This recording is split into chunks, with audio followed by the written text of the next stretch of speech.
Everybody, I think I'm talking. I sure hope so. I hope I don't make a big long video and then it doesn't have any sound, but I think it does. So welcome back from spring break. Hope everybody had a good one. Hope you're hanging in there. Let's see what we can do down the stretch here. So we've got, the way I'm looking at things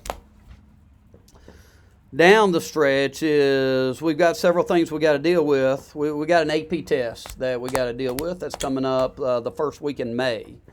May the 8th, I think, is ours. I'll check on that. The AP US test is on that Monday of that first week in May, and then the government test is that Friday.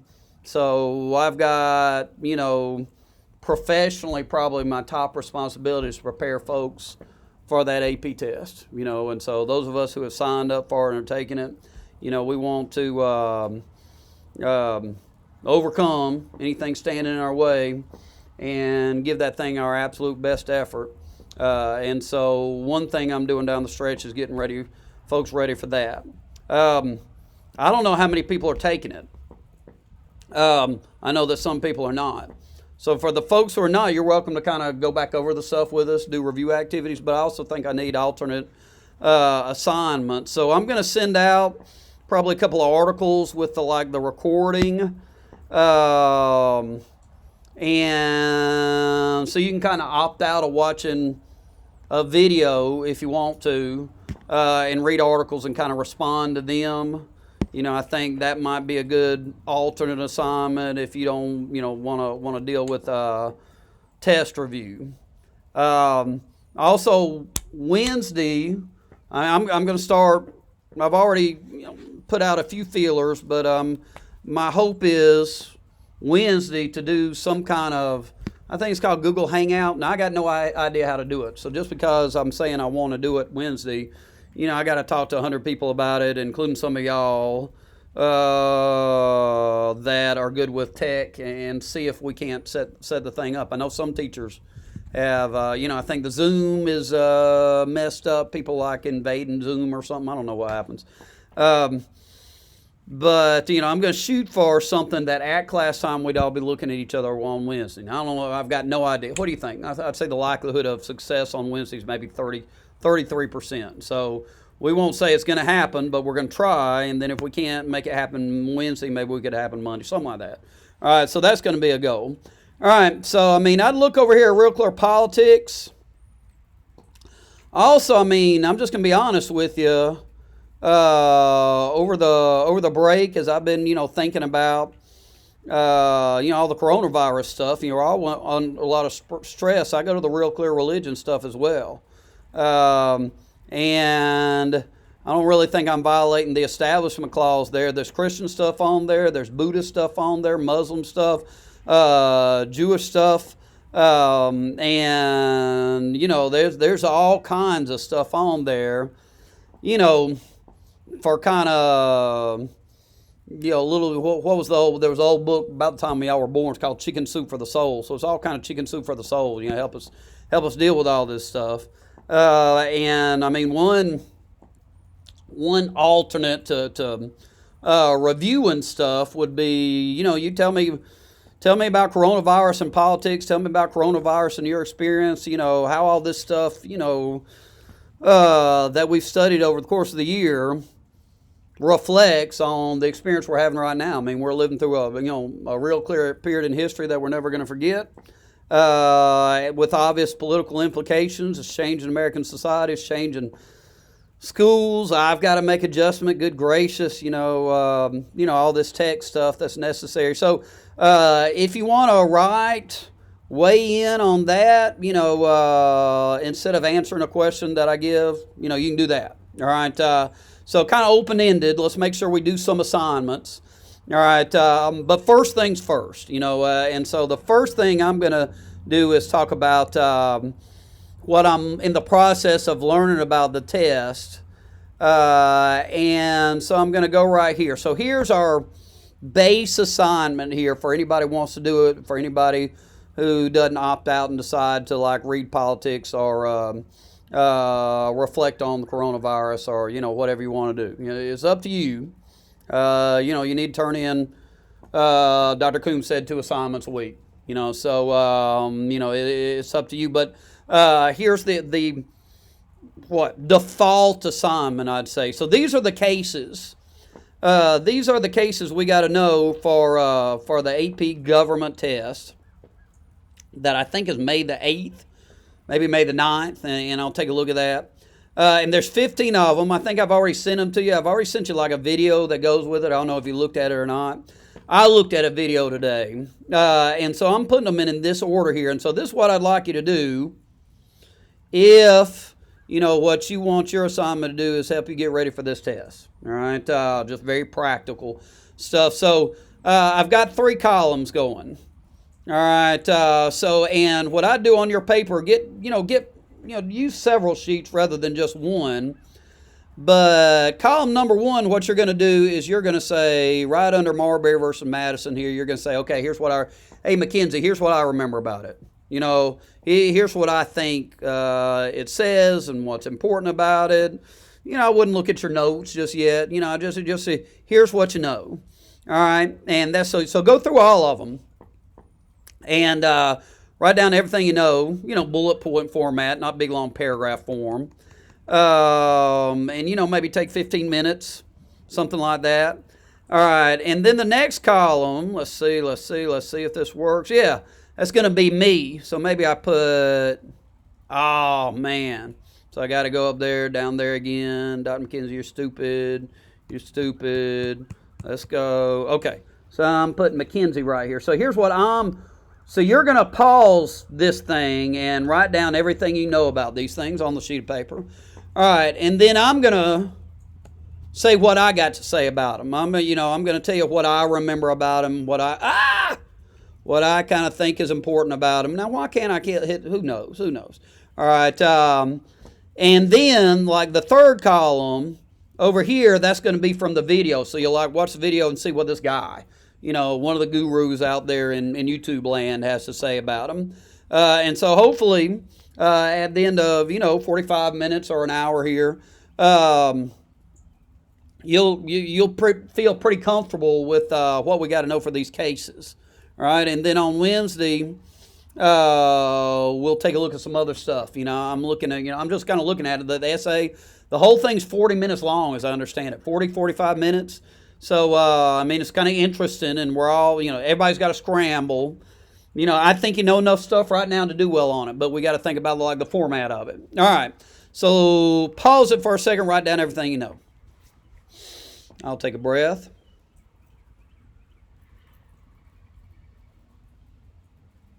Okay. All right, now maybe here's how I'll do it. Let me try one more time. Can I go? Yeah, look at there, so smart. All right. So I'm just going to kind of put bullet format stuff about each one. All right, Marbury versus Madison. Well, that's judicial review. All right, so we remember that about it. So it's like the most important court case. All right, and all the other, the power of the Supreme Court, judicial review doesn't appear in Article 3 of the Constitution.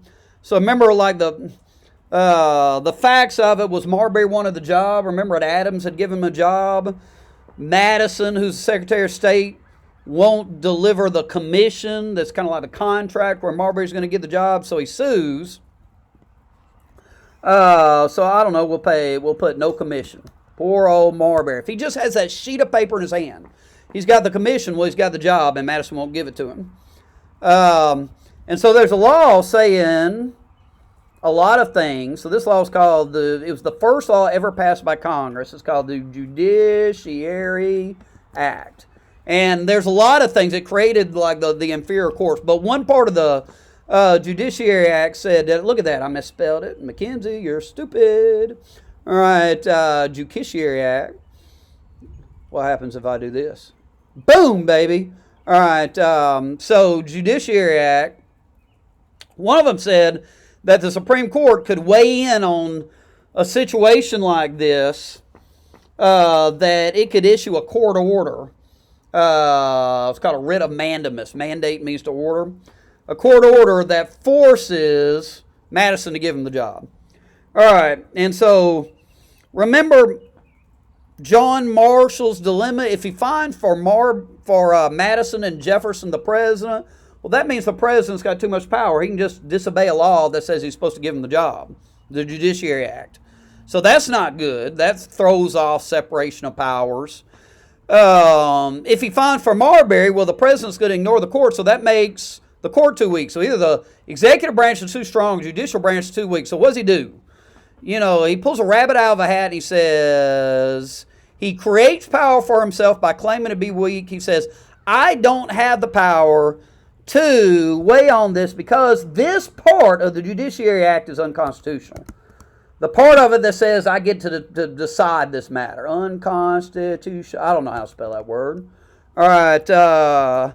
And so by declaring this part of the Judiciary Act unconstitutional, he's taken on this new power of the Supreme Court that has forever after made it an equal branch to the other two, and maybe even today in the eyes of some folks, more important than the other two, too strong. But that's the moment, that's the turning point in the history of the judicial branch, Marbury versus Madison, and kind of comes out of this power struggle whether or not Marbury got the job. Marshall said, you ought to give him the job, but I can't make it because this law is unconstitutional. So let's now go to Baker versus Carr. All right. Dr. McKenzie, I don't remember a word about Baker versus Carr. That's because I didn't teach it. All right.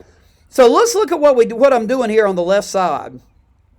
In these 15 cases, some of them are standalones. Marbury versus Madison is a standalone case. You don't have to know the case. Remember, it was Martin versus Hunter's lessee, where the Supreme Court gets judicial review to declare state laws unconstitutional. So this one's a standalone. Then you got 1, 2, 3, 4, 5.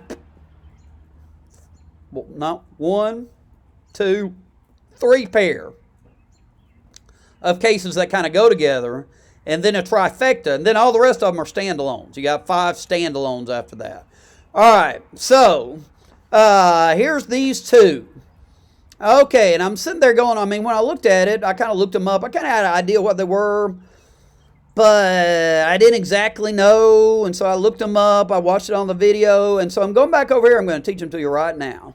So you remember this? You remember this heading? If we backed up, you got all these things that incumbents do to get reelected. Remember that? So remember, Congress has got a low approval rate, but they keep getting reelected, 15, 20% approval rate, 95% reelection rate, and all the different things they do to get reelected. And so then the last thing was the gerrymandering. And so we talked about that, and so every 10 years they do redistrict. And so the gerrymandering is the practice of drawing these unusual district lines. So here's where I should have taught this for. So I've changed the PowerPoint forever after now. I'm teaching these 2 court cases right here. All right, so here they come. All right, so you know what gerrymandering is. All right, so these are both like redistricting and gerrymandering cases. All right, and it all comes down to race. In my mind, race always inserts itself in one way or another. Doesn't really assert itself in the abortion things, not all the time, but race is always hiding behind things in one way or another. All right, so Baker versus Carr is this 1962. As soon as you think 60s and the Constitution, you got to have some kind of civil rights thing going on. Oftentimes. All right, so it turns out, and I had no idea, state of Tennessee hadn't redistricted since 1901. Well, what had happened between 1901 and 1962? Well, a whole lot of civil rights stuff. Segregation's been fought against. So, and cities have gotten bigger and bigger and bigger. So let's name Tennessee: Nashville, Knoxville, Chattanooga. More and more people had moved to those cities. They're leaving Dayton, Tennessee. Remember, that's the Evolution court case, William Jennings Bryan, all that. So over time, the size of the cities have gotten bigger and bigger and blacker. They've gotten more, a heavily minority population. populated in these times. But if you take a state like Tennessee, and let's say it's got, I don't know, what do you think, 10 electoral votes? And you just divide it up 5 equal ways, geographically equal, well, then those cities, Chattanooga, Nashville, Knoxville, Memphis, they're really going to get underrepresented. And what's going to happen is rural white voters are going to get more political power, and urban black voters are going to have less political power. All right, if a rural district gets a vote, gets a representative, and an urban district, a rural district with maybe 50,000 people and an urban district with 1 million people in it. All right, and they both get one representative. Well, that's not fair to the people in the urban district. All right, and so the court is saying these districts, doesn't matter how big they are geographically, they've got to be the same size in terms of population. I think it's 650,000. When we're looking at Congress, I think it's one representative for every 650,000 people now. All right, so what the court ruled was, and pause that for a second. Like you can read I like these little things, these little cartoons that kind of give you some background on the case. This was not great, but it's okay. All right. But the court ruled that Tennessee's districting system was unconstitutional because rural districts had a lot less people, but they had the same political power as urban districts, so each person in a rural district had more power. So the ruling is, and I wonder if I can put this right here. Here's the ruling. One person, one vote. So the political power of each person in an urban district needs to be just as much as each person in a rural district. All right? Or to rephrase, the political power of a minority in a city needs to be equal to the political power of a white person in a rural area. All right, so the principle, one man, one vote, since we know the feminist movement in the 1970s, it got changed to one person, one vote. All right, now look at this one. The next one's next one's Reno versus Card, and it's going to be the same principle almost the exact opposite. As the politics kind of change, the composition of the court kind of changes. All right, so North Carolina had gerrymandered in the 1990s in order to give African Americans more political power. And so what they did, and I think it's this one. I was looking up in Google Image. I think it's this. Look at this snake thing you dragging. I mean, it really is kind of a salamander looking thing in this thing. All right, and so here's a picture of it by itself. And so what the state government of North Carolina did was they drew, this salamander right here.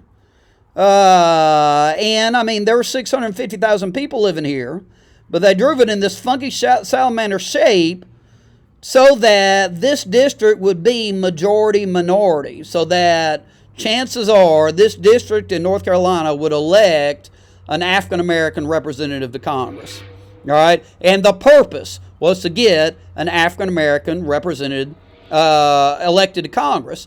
And so somebody sued there, and did I get a little? No, I didn't get a little cartoon on that one, so I don't know which one's Shaw, which one's Reno.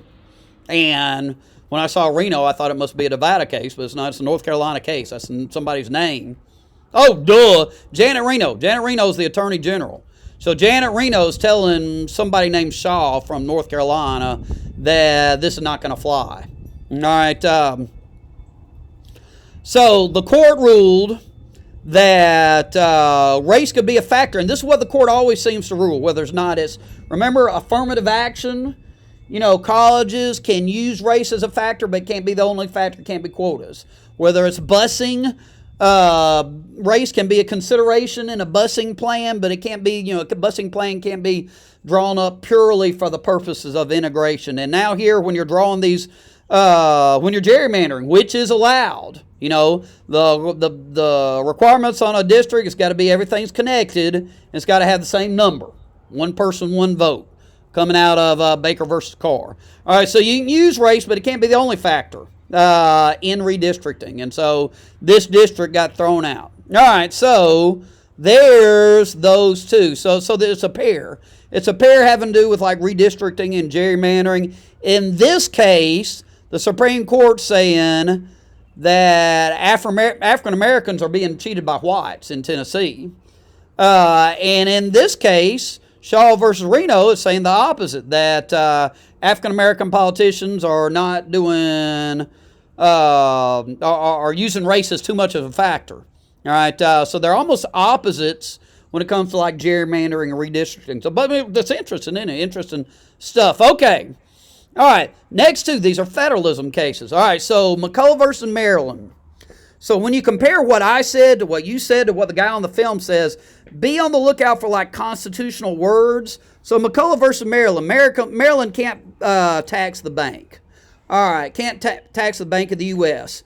because the court has said, Washington said, that the Bank of the U.S. is all right. You can have a Bank of the U.S.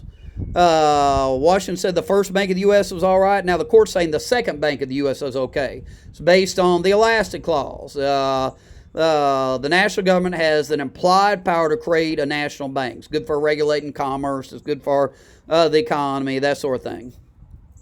All right, so if Maryland can tax it, well, it can tax the heck out of it. And so the state of Maryland's powers running up against the national government's powers, and so based on the supremacy clause,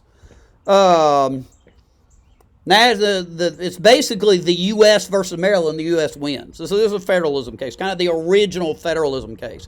So it's based on the Elastic Clause, power to create a bank, and the supremacy clause that if the national government powers bump up into state powers and it's legitimate powers of the national government wins. Okay, U.S. versus Lopez. Remember now, we didn't bring this one back when we were doing guns. I might should have. You know, I might ought to do that for next year. But remember the case? So it's a 90s case. Gun-Free School Zone Act, 1990. You know, it's those Clinton years. I don't know, 1993, 94, somewhere in there. But Congress had passed a law saying you can't have guns close to a school. That there's that a school zone is a gun-free zone. And this kid, Lopez in San Antonio, brought a gun, and so he got arrested.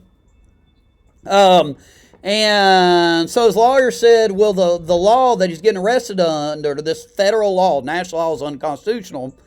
The Gun-Free School Zone Act is unconstitutional. And remember what always happens in so many of these laws and court cases about federalism.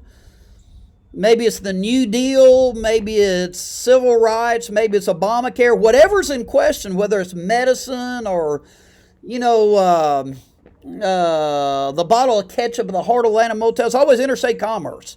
If something travels across state lines, the national government can kind of tell what states what to do about it, and the states lose out. But this is like it's the Supreme Court saying this is as far as this slippery slope's going. That if a gun is interstate commerce, that if the national government can tell Texas what to do about guns, because a gun is interstate commerce, well then everything's interstate commerce, and there's really no such thing as states' rights. So this really kind of the Gun-Free School Zone Act is violating the 10th Amendment that says certain powers are reserved to the states. So here's the Supreme Court saying, yeah, maybe we're going to call medicine interstate commerce. We called like New Deal laws interstate commerce. The Interstate Highway Act is interstate commerce. Civil rights laws are allowed because it's interstate commerce, the stuff that's being sold in the store, but a gun's not interstate commerce. Now, I can't, I'm just not good enough at the Constitutional to make a distinction between a gun as interstate commerce and other things, but as the court's saying, this is as far as interstate commerce goes in our minds right here. All right, so it's a federalism case where the state wins instead of the federal government. It's a gun case, but it's more of a, that's like the context, it's a gun thing. It's a case where the 10th Amendment kind of wins out over the Supremacy Clause and this really, really liberal interpretation of interstate commerce. Okay, so sorry, that those two cases weren't familiar to us. So let's get going with these other ones. All the rest of them, pretty familiar. All right, Engel versus Vitale. It's no school prayer. And it's the Establishment Clause that New York, with having this school prayer, is favoring religion over non-religion. Really, it was a non-denominational prayer, maybe favoring monotheism over any other religious expression. Putting peer pressure over the kids to pray. Also, let's say, hey, it was in New York. It's in any case where a state is a party to the case on these civil liberties, it's selective incorporation of the 14th Amendment. All right, selective incorporation of the Due Process Clause of the 14th Amendment. All right, no state can take away life, liberty, property, liberty to, religious liberty without due process of law. And so anytime you got a state involved, that's selective incorporation. And so in this case, it's religious liberty. I'm sorry, the establishment, not liberty, the Establishment Clause. All right, so the state of New York is violating the Establishment Clause, so the state of New York, the First Amendment applies to the state of New York. So that's the incorporated part. For religion, the Establishment Clause is incorporated, applied to the states. All right, Wisconsin versus Yoder. We had kind of a lively discussion of that.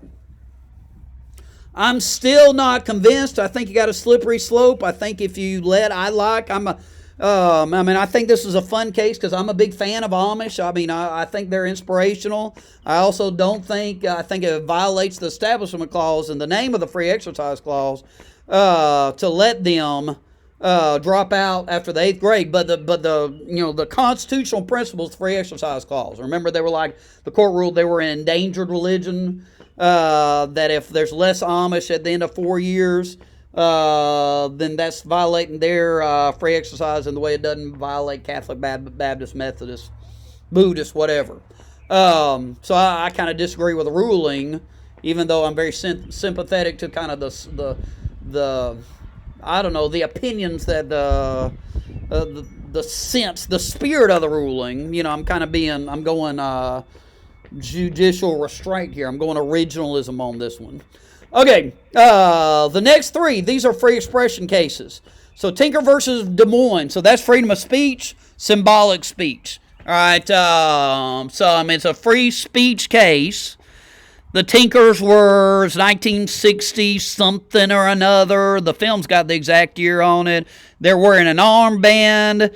It's not, their right to free expression. The court rules outweighs the school's right to control, like, the environment, because they're really not creating problems. The T-shirts don't say baby killer on them, or something like that. So it's symbolic speech.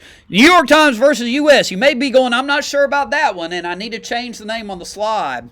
This is the Pentagon Papers case. Remember, so this prior restraint and freedom of the press. So we don't have a libel or a slander case that we've got to know, but we do know we got to know this prior restraint. So it's 1971. The Washington Post and the New York Times are wanting to publish what's in the Pentagon Papers. That said, Johnson knew. He knew he was getting us in a war that we were going to lose. He was lying about it. And Nixon actually wants to protect Johnson's record because he's still trying to fight the Vietnam War, and he knows he feels like it's gonna hurt him. Oh my gosh, look at that! I didn't put any. What am I gonna do? I've just been talking about him without saying things. Okay, so what am I saying? Number 2. So I'm saying 1.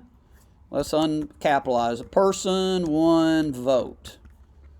And I can't. Okay. All right, then what? Shaw versus Reno. Race can't be the only gerrymandering factor. Mackenzie, you're stupid. Yeah, you're right. All right, 4. Okay. McCullough. So it's going to be supremacy clause. All right. And also elastic clause. Hey, I'm just going to leave it misspelled. All right. 5. U.S. versus Lopez. This Gun-Free School Zone Act is unconstitutional because a gun isn't interstate commerce. So I'm almost there. No, you're not, Mackenzie. You got halfway through before you realize you didn't type anything. Freaking idiot. All right, Engle versus Vitalis. So it's establishment clause. That's the establishment clause case. School prayer violates the establishment clause. All right, Wisconsin versus free exercise clause. I think the court got it wrong, but their constitutional justification was free exercise clause. All right, getting closer. All right. 8, Tinker, symbolic speech.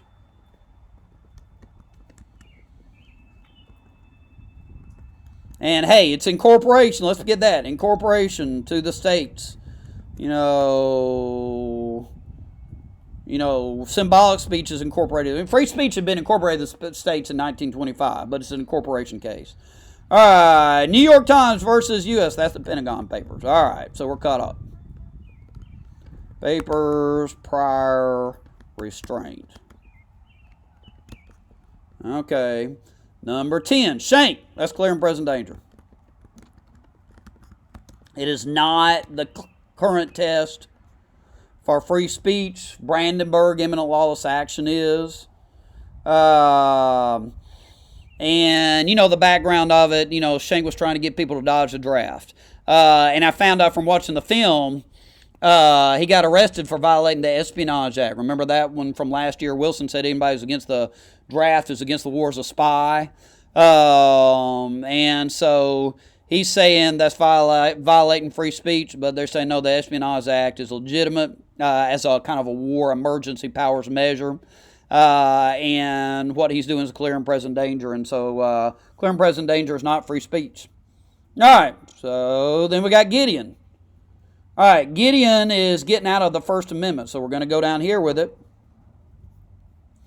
And let's see if I can get these in. Can I get these to where maybe I can get them all in one column? I don't know. Mackenzie, why are you wasting time doing that crap? I don't know, because I'm stupid. That's the reason. All right, obsessive compulsive. Yep. All right, okay, Gideon.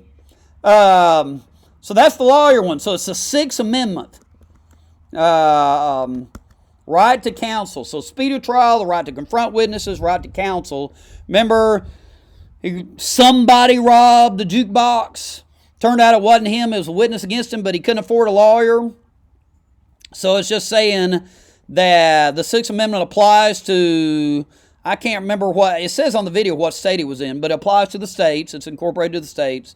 And the Sixth Amendment means that, you get a lawyer appointed for you. All right. Okay, Roe versus Wade. So it's the right to privacy. All right.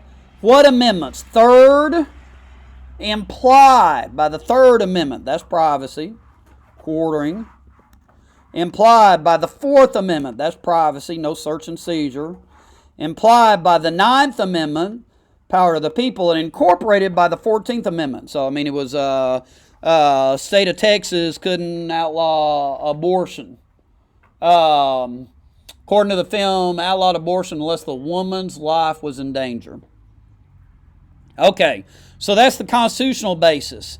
And aside, I felt like, kind of when y'all compared, and it's based on Griswold and birth control, if you're pro-life, what you want to argue, it seems to me, is that Griswold and Roe are more different than they are alike. That the court is incorrectly using the right to privacy in both cases, but you don't have the right to privacy to kill somebody if the fetus is a person. All right. Whereas if it's not a fully human being, if it's not a person with rights, so the pro-choice position would be that they have more in common than they are different, because they're both dealing with one person's right to privacy that's not outweighing the right of any other person. So that's kind of the way I looked at it. Most of the folks who sent stuff in didn't really look at it that way, whether they were pro-choice or pro-life. I don't remember anybody arguing they were more different. All right, but that's Roe versus Wade. All right, so it's privacy. Okay, McDonald versus Chicago. If you're going to have a chance to get them all on the same one. All right, it's gun control, Second Amendment incorporated. It was D.C. versus Heller that said there is an individual right to own a handgun. That it's not just about the militia. It's not just about weapons in an arsenal. But there's an individual right to own a handgun, so that the national government can't take away the individual's right to have a handgun. But then can states do it? And so Chicago was, according to the video, they were just, people would apply for a handgun, and Chicago would always deny the application. And so it's incorporating the Second Amendment. So states can't deny the Second Amendment. All right, so guns get incorporated. The last of the rights, the most recent of the rights to be incorporated. All right, Brown versus Board of Education. Separate but equal is overturned. So you needed that one. All right, it's overturned in Plessy versus Ferguson. You know that. Let's get constitutional. It's based on the Equal Protection Clause of the 14th Amendment. No state shall deny equal protection to any person, the equal protection of the laws. All right, you can't spell Mackenzie. All right, So Plessy versus Ferguson had said a segregation law doesn't violate the equal protection law of the 14th Amendment, because if it's separate but equal, it's still equal. And Brown versus Board of Education is saying that it does. Okay. Citizens United is a big one. All right, or a tough one. So here's what it's going to. So remember, it's the one that just kind of takes off all the limits, just about all the limits on campaign finance. And it says a corporation is a person. Is a fetus a person? Is a corporation a person? Corporation is a person with free speech rights. So corporations can spend political money. Now, it doesn't get rid of the part of FECA that limits donations. So there's still limits on donations. Still donation limits. If Walmart gives a candidate $1 billion, well, that candidate's going to do Walmart's bidding. But Walmart can run an electioneering ad taking political positions close to election time. And so, Hillary the movie is supposed to be able to go, supposed to be able to be played, just like, what was it called? What was that thing called? Fahrenheit 9/11, Roger Moore's movie. And so corporations, and so it just got rid of the limit on corporate spending. That was the Tillman Act. That was the original kind of campaign finance law. Got rid of Taft-Hartley. That was the one that limited union spending. Got rid of the part of BCRA that had ended soft money. So it's just kind of open season on all form of political spending except for donations to a particular candidate. There's still a limit on corporate and individual donation to a political candidate. All right? So that's Citizens United. Okay, so those are the court cases. So I'm hoping that this thing, what do you think? I think it took exactly 30 minutes. That's my guess. Let's see. Let's hope that it worked. Fingers crossed. And I'm saying 30 minutes exactly on the nose.